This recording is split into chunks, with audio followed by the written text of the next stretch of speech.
Name பிரபு sir.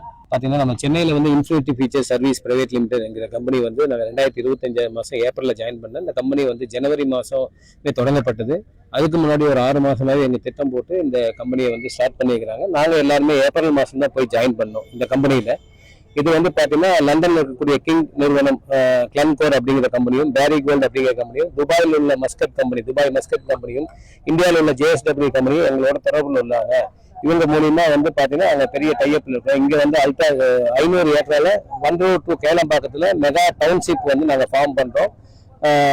ஸ்ரீபெரும்புதூர்ல 4000 acre land கொடுக்குறோம். எல்லாருமே பணம் போட்ட இன்வெஸ்ட்மெண்ட்டுக்கு நாங்கள் ஒரு project ultra super multi hospital project வந்து நாங்கள் பண்றோம்னு சொல்லி இது கிட்டத்தட்ட பார்த்தீங்கன்னா ஒரு தமிழ்நாடு முழுவதும் ஒரு 12,000 பேருக்கு பக்கம் இந்த பணத்தை வசூல் பண்ணிக்கிறாங்க. 12,000 பேர் இதில் பாதிக்கப்பட்டிருக்காங்க. இது என்னுடைய சார்பாக பார்த்தீங்கன்னா ஒரு 12 to 13 கோடி ரூபாய் இந்த கம்பெனிக்கு என்னுடைய டீம் சார்பாக நாங்கள் கொடுத்துருக்கோம். நண்பர்கள், ரிலேட்டிவ், ரொம்ப தெரிஞ்ச ஃப்ரெண்ட்ஷிப்பு, எங்களோட பிஸ்னஸ் பண்ணுறவங்க எல்லாருமே கொடுத்துருக்குறோம். கடந்த பார்த்தீங்கன்னா ஜனவரி மாதம் கிரீன் பார்க்கில் வந்து ஒரு 1500 பேரை வச்சு ஒரு மெகா ஃபங்க்ஷன் அவங்க பண்ணி எல்லாருக்கும் மார்ச் 15ஆம் தேதியிலிருந்து 30ஆம் தேதிக்குள்ள நாங்கள் செட்டில்மெண்ட் பண்ணுவோம்னு சொன்னாங்க. கம்பெனி மார்ச் மாதம் 11ஆம் தேதி சங்கர்புத்திரன் என்கிறவர் வந்து மிஸ் ஆகிட்டார், காணாம போயிட்டாரு. சங்கர்புத்திரன் அப்படின்னு சொல்லி அவருடைய அண்ணன் வந்து சிவபுத்திரன் வந்து மனு கொடுக்குறாரு. ஆட்கொணார் மனு வந்து கொடுக்குறாரு சிவபுத்திரன். இதை இன்னும் வந்து எந்த விதமான எங்களுக்கு எந்த முன்னறிவிப்பும், எந்த கம்பெனி சாத்தினரோ கம்பெனி அவர் ஓடி போன தகவல் எதுவுமே இது வரைக்கும் எங்களுக்கு தெரியல.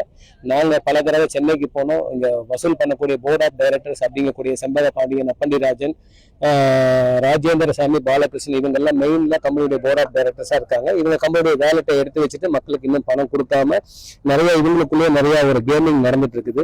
இது வரைக்கும் யாருக்கும் எந்த ஒரு பதிலும், எந்த ஒரு தகவலும், பணம் போட்டவங்களுக்கு எந்த ஒரு பதிலும் சரியான முறையில் அவங்க சொல்றதில்லை. அதனால நாங்களும் ஒரு 3-4 மாசம் பொறுத்து பார்த்தோம்.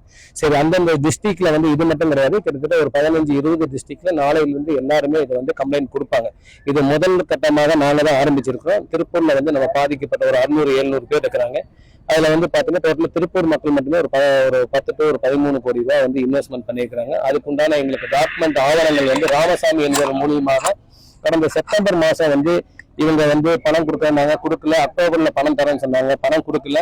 அதுக்காக நாங்க கம்பெனியில போய் ஒரு 15-20 பேர் போய் நாங்க சண்டை போட்டனால அவங்க என்ன பண்ணிட்டாங்க, நீங்க வெளியே யாருக்கும் தெரிய வேண்டாம், உங்களுக்கு மட்டும் வந்து பாத்தீங்கன்னா உறுதியாக நாங்க பணம் தரோம், உங்களுக்கு வந்து 100 ரூபாய் பாண்டு பேப்பர்ல கம்பெனியோட அட்வான்ஸ் எக்ரிமெண்ட்டா நாங்க பண்ணி கொடுத்துறோம்னு சொல்லி ராமசாமி வச்சுட்டு நாங்க இந்த அட்வான்ஸ் எக்ரிமெண்ட்டை நாங்க வாங்கினோம். அந்த ராமசாமியும் இந்த கம்பெனி மூலியமா தற்காலம் வந்து சூசைட் பண்ணிட்டாரு. ஒரு கடந்த 3 மாசத்துக்கு முன்னாடி அவர் வந்து தூக்கு மாட்டி இறந்துட்டாரு. இது ஒரு 8 பக்கத்துல அந்த மனு இருக்குது. அது ஸ்டேஷன்ல அந்த எம்ஜிஆர் நகர் ஆர்ட் அண்ட் போலீஸ் ஸ்டேஷன்ல இந்த மனு கொடுக்கப்பட்டிருக்குது.